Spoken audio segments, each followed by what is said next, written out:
My name is Eric Ludinger. Today is Tuesday, April 7th. I'm an emergency physician at Mount Sinai Queens Hospital.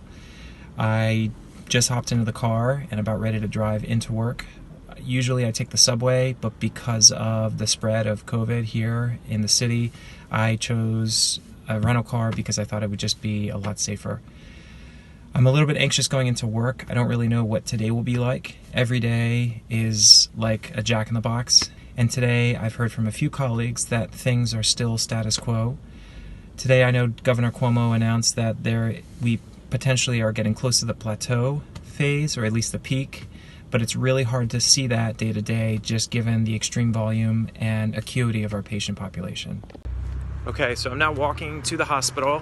The weather is beautiful outside, but it is such a paradox because of how frayed and anxious this community seems to feel here in Queens. The parks are still closed. Some people are walking outside, but they are certainly keeping their distance. One of the things, in fact, a lot of my mentors told me that first year out of residency would be tough and super challenging. Never in my wildest dreams could I imagine practice clinically out of residency as my first year as an attending, having to deal with this mess. But we're pushing through. It feels inspiring going into work and fighting off the wolves. I'm about ready to walk into the ED, and we'll see what the situation's like. I heard that our volume is just exploding, and we have so many people in the hallways that are all COVID positive. All right, so as I'm getting ready to prepare my workstation, I literally am just Clorox bleaching my entire desktop, including the keyboard, to avoid contracting this virus. Things are just totally crazy right now. Everyone is COVID positive in these hallways. All you hear is oxygen.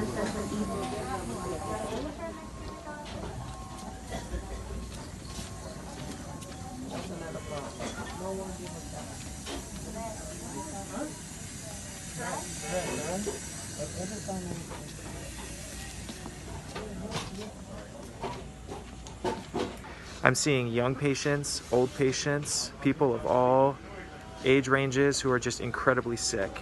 And you can even hear it now that as I'm walking through patient rooms in the hallway, you just hear oxygen, the sound of the pulse ox. I'm going to see if I can find some people here who can share some of their thoughts on the situation. This is Dr. Ezenquiel, who's our chair. Howdy.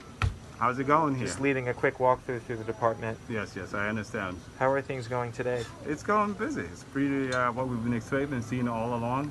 We've seen a lot more patients, and they're critically ill, and we're doing our best to keep track and keep on top of them and make sure that we can provide oxygen for them, some positive pressure, and if needs to be, we intubate.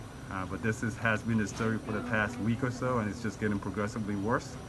But everybody here in the staff is doing extremely well and working hard. So I'm now walking into the critical care room. In the critical care room is where we have our sickest patients. Just wanted to show you some of our equipment. So this is a ventilator machine. We keep it protected with plastic covering just to make sure it does not get contaminated. We have our suction, we have our oxygen, we've got our monitor. I've never seen us have an empty spot in the critical care bay, but we try to make sure that we at least have space for one more emergency that comes through our door. This is where we keep all of our airway supplies. We're stocking it now. How are we doing with airway supplies? We are great. We have everything we need. We're what? I said we have everything that we need for airway. Perfect. Yes. Everything that we need for airway. So we're focused and we're ready, no matter how hard it is. All right, so I'm taking a step outside. Sun. This is the brand new tent that we've set up. It's meant for surge, which means patients for which there is no space in the emergency department will come in here. You'll see two big tents. We have it very well demarcated, and we'll go inside just to kind of take a look. All right, so this is one of the tents that we are about to get up and running. As you can see, there's a registration desk, and as we kind of walk through this tent, we've got a huge range of supplies. Each room is kind of cornered off with telehealth capability where a provider will be on the other end remotely providing guidance. We have curtains separating each of the rooms. It's very well set up, looks very clean. We have a big, huge cabinet of supplies, IV materials, blood pressure cups. We've got urine cups, and plus a ton of other resources that I just won't be able to show you yet because they are in the process of bringing them inside. And you can even see there is really good insulation and everything is well contained in this closed space. As we're getting this tent prepared, we're going to walk out. You can see we've got a ton of oxygen tanks here ready to go, and we're about to walk into the second tent that now has patients. And we're just walking through. So as you can tell, we've got patients in each bed lined up. We really have some fearless staff. Everything is closed and confined. I wanted to check in midway through my shift, and there's a lot of really dark, difficult cases being handled right now in the department. But one bright spot in the day is the fact that the hospital announced that anytime a COVID-positive patient gets discharged, they would be playing a piece from the Beatles song, "Here Comes the Sun," on the loudspeaker. And actually, at one point today, I did hear it, and it kind of goes like this.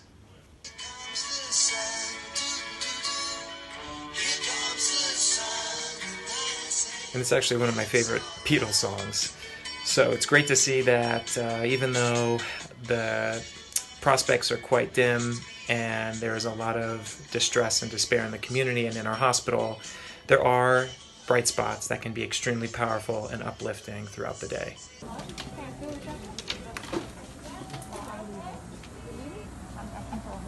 So I get a lot of questions about how do you swab for COVID. The way you swab for COVID is you take one of these, which is a viral swab, and essentially have to dress in the full PPE gear, which is what I'm doing. Once you get fully dressed with head, eye, nose, mouth protection, you essentially have to take this small tip, very tip of it, and you insert it into the patient's nose. You quickly, it's a very uncomfortable feeling, and patients often hate it.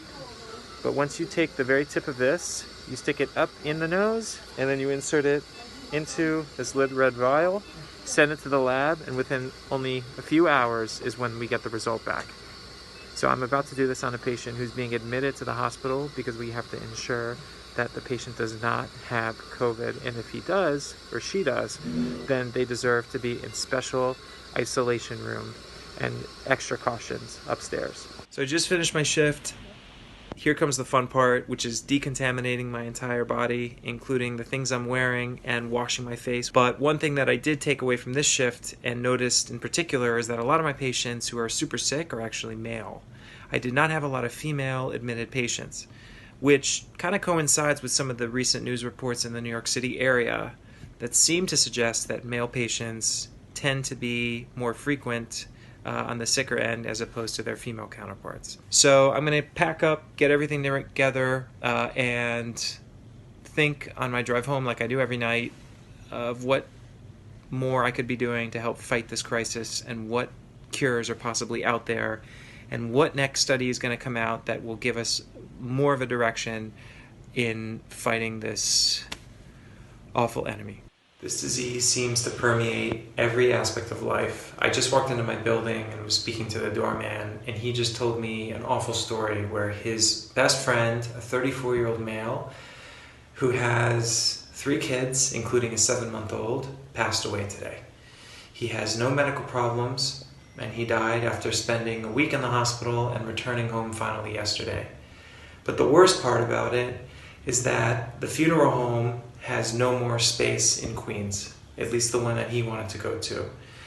And funeral homes are filling up because of how many people are rapidly passing away. So I just wanted to share with you that story because it kind of illustrates how even when I'm away from the hospital or leaving work, no matter where I go, it's on everyone's minds. And every day, I'm sure thousands of people are hearing countless stories of tragedy.